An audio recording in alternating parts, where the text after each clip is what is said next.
Hello friends, तैयारी साथ साथ चैनल में आपका स्वागत है। अगर आप हिंदी टीजीटी पीजीटी की तैयारी कर रहे हैं तो चलिए हम साथ साथ तैयारी करते हैं। आज का हमारा टॉपिक है हिंदी भाषा का उद्भव एवं विकास।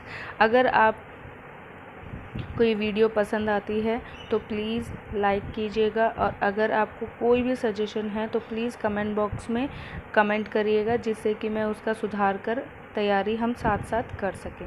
तो इससे पहले वाली वीडियो में मैंने 25 प्रश्न डिस्कस किए थे, उसके अलावा जितने प्रश्न बनते हैं हम अब वह डिस्कस करेंगे। हमारा 26वां प्रश्न बनता है भोलाराम तिवारी, मतलब हमारा प्रश्न तो इस प्रकार से बनेगा, स्पष्ट रूप से प्रमाणित करते हैं कि अवधी भाषा पाली भाषा युगीन रचनाओं और अभिलेखों में अवधी का आरंभिक रूप दिखाई देता है।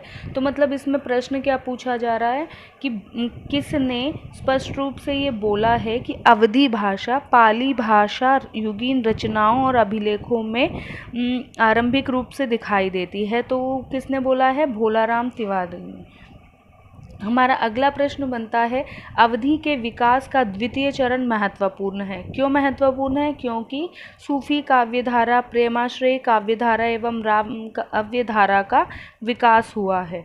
हमारा अगला प्रश्न क्या बनता है? अवधी भाषा का प्रयोग सर्वप्रथम किसने किया? तो सर्वप्रथम किया सूफी कवियों ने।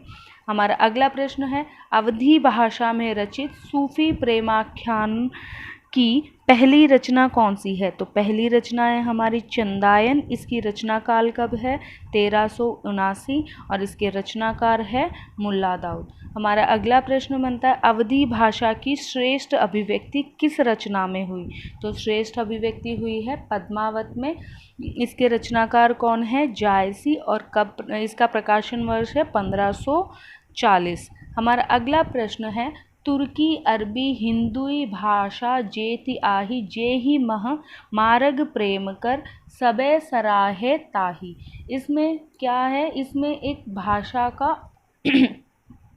की अभिव्यक्ति को सराहा गया है। तो किस भाषा की अभिव्यक्ति को सराहा गया है? इसमें अवधी भाषा की अभिव्यक्ति को सराहा गया है। और इसका अगला प्रश्न ये बनता है कि उपरोक्त पंक्ति किस सूफी कवि ने कही है? तो ये उपरोक्त पंक्ति जायसी जी ने कही है। अवधी भाषा की सर्वश्रेष्ठ रचना कौन सी है? अवधी भाषा की सर्वश्रेष्ठ रचना है रामचरितमानस। ये किसकी रचना है? तुलसीदास की। इसका रचना काल कब है? 1631 ईस्वी में। हमारा अगला प्रश्न है अवधी भाषा के प्रथम हिंदू कवि कौन है? प्रथम हिंदू कवि कौन है? भीम कवि। रहीम की अवधी भाषा की रचना कौन सी है? बरवय नायिका भेद। हमारा अगला प्रश्न है आधुनिक अवधी का महाकाव्य कौन सा है? तो वो है कृष्णायन। इसकी रचनाकार कौन है? मध्य प्रदेश के मुख्यमंत्री पंडित द्वारिकानाथ मिश्र ने दोहा चौपाई शैली में इसकी रचना करी थी। हमारा अगला प्रश्न बनता है अवधी भाषा के आधुनिक काल के कवि कौन है? आधुनिक काल के कवि है वंशीधर शुक्ल।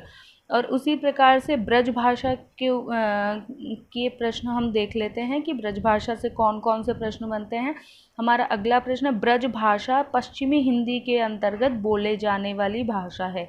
तो प्रश्न ऐसे बनेगा कि ब्रज भाषा किस हिंदी के अंतर्गत बोली जाती है? तो वो बोली जाती है पश्चिमी हिंदी के अंतर्गत।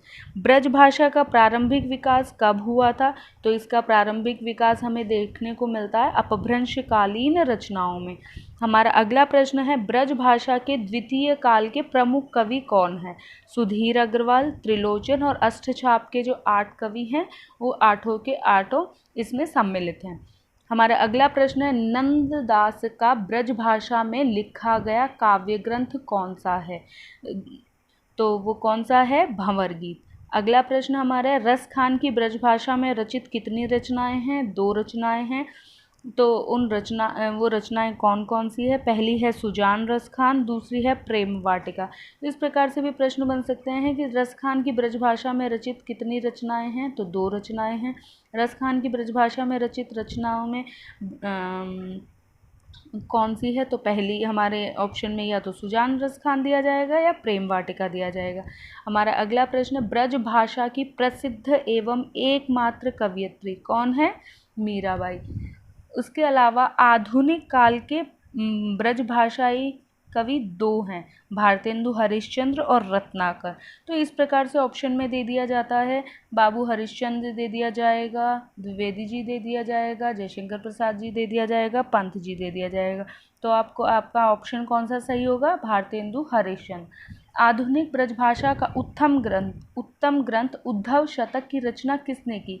ये किसने की है? रत्नाकर ने की है।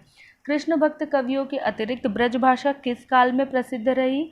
यह प्रसिद्ध रही रीति काल में।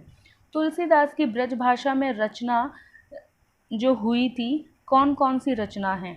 तो वो है गीतावली, विनय पत्रिका और कवितावली। अब देखिए यहाँ पे हमारे पास 3 रचनाएं हैं जो ब्रजभाषा में लिखी गई है, गीतावली, विनय पत्रिका और कवितावली। एग्जाम में किस प्रकार का प्रश्न बन सकता है? इससे एक प्रकार का प्रश्न ये बन सकता है कि पूछ लिया जाए कि तुलसीदास जी की ब्रजभाषा में रचना कौन सी है। तो 3 अवधि की रचनाएं दे दी जाएगी, एक इन तीनों में से दे दी जाएगी। तो आपका ऑप्शन होगा गीतावली, विनय पत्रिका, कवितावली। इन तीनों में से जो भी दिया जाएगा वो उत्तर ठीक होगा। या इस प्रकार से भी दे सकते हैं कि तुलसीदास की ब्रजभाषा में रचित रचना ये नहीं है। तो ऑप्शन में दे दिया जाएगा गीतावली, विनय पत्रिका, कवितावली और रामचरितमानस। तो आपका ऑप्शन क्या होगा? रामचरितमानस, क्योंकि रामचरितमानस किस में रची हुई है? अवधी भाषा में। उसी प्रकार से ब्रजभाषा में रचनाएं और भी हुई है, जैसे सुदामा चरित नरोत्तम दास जी की रचनाएं, भक्तमाल नाभादास जी की रचनाएं, रामचंद्रिका रसिक प्रिया कवि प्रिया केशव दास जी की रचनाएं, और एक दे दिया जाएगा जैसे गीतावली व तुलसीदास जी की हो जाए। इस तरीके से सुमेलित करने के लिए भी दे दिया जाता है। भक्ति काल में ब्रजभाषा को चरम सीमा तक पहुंचाने के बाद किस काल में मनमाने प्रयोग होने लगे? तो किस काल में होने लगे? रीति काल में। रीतिकालीन ब्रजभाषा में अरबी, फारसी, तुर्की के शब्द आ गए थे। तो मतलब जो ब्रजभाषा है उसमें अरबी, फारसी, तुर्की के शब्द आ गए थे। रीतिकाल के शुद्ध ब्रजभाषा के आदर्श कवि कौन माने जाते हैं? तो रीतिकाल के शुद्ध ब्रजभाषा के आदर्श कवि घनानंद माने जाते हैं। रीतिकालीन ब्रजभाषा का कवि किसे माना जाता है? तो ये रीतिकालीन ब्रजभाषा का कवि पद्माकर को माना जाता है। रीतिकालीन ब्रजभाषा के कवि कौन कौन हैं? तो देख लीजिए, बिहारी है, घनानंद है, केशव, मतीराम, सेनापति, ग्वाल, पद्माकर, देव, चिंतामणि। ये सभी जो कवि है ये सभी ब्रजभाषा के कवि माने जाते हैं।